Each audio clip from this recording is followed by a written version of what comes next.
जी happy Diwali दोस्तों, मैं Aurangzeb bag. आप देख रहे हैं सियालकोट शहर से शिवाला तेजा सिंह टेंपल में होने वाली दिवाली की तकरीबात। देखिए पाकिस्तान में हिंदू कम्युनिटी दिवाली कैसे मनाती है।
नमस्ते। आज हम बहुत खुश हैं कि हम शिवाला तेजा सिंह मंदिर में आए हुए हैं और यहाँ दिवाली की बहुत अच्छी तकरीबात मनाई जा रही हैं और हम इन तकरीबात में शामिल होकर बहुत खुश हैं।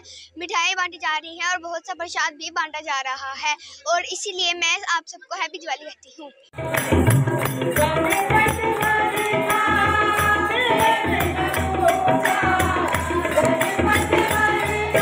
मेरी तरफ से सबको नमस्ते। आज हम शिवाला तेजा सिंह मंदिर में आए हुए हैं और हम यहाँ दिवाली की तकरीबात मनाकर बहुत खुश हैं क्योंकि यहाँ बहुत सी मिठाइयाँ बांटी जा रही हैं और बहुत सा प्रसाद बांटा जा रहा है। इस वजह से हम दिवाली की तकरीब मनाकर बहुत खुश हैं।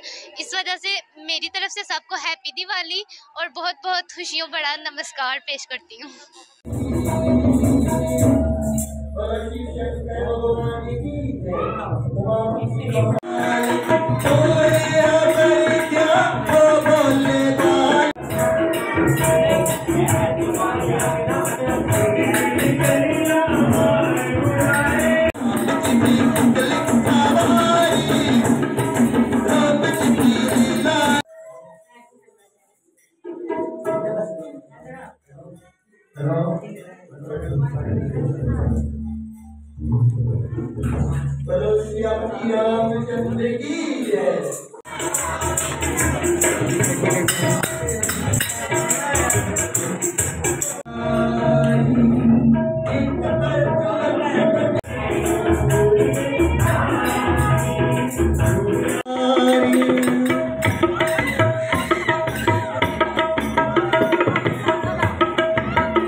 हम पाकिस्तान में बड़ी धूमधाम से अपने तमाम फेस्टिवल मनाते हैं। आज दिवाली का त्यौहार है। पाकिस्तान में ये त्यौहार हम आज़ादी के साथ तमाम हम एजेंसियों का, सिक्योरिटी ब्रांच का और एको ट्रस्ट प्रॉपर्टी बोर्ड का, पंजाब हुकूमत का, हुकूमत पाकिस्तान का हम धन्यवाद करते हैं। आज का दिन बुराई की हार और अच्छाई की जीत है। पाकिस्तान जिंदाबाद।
सारे आए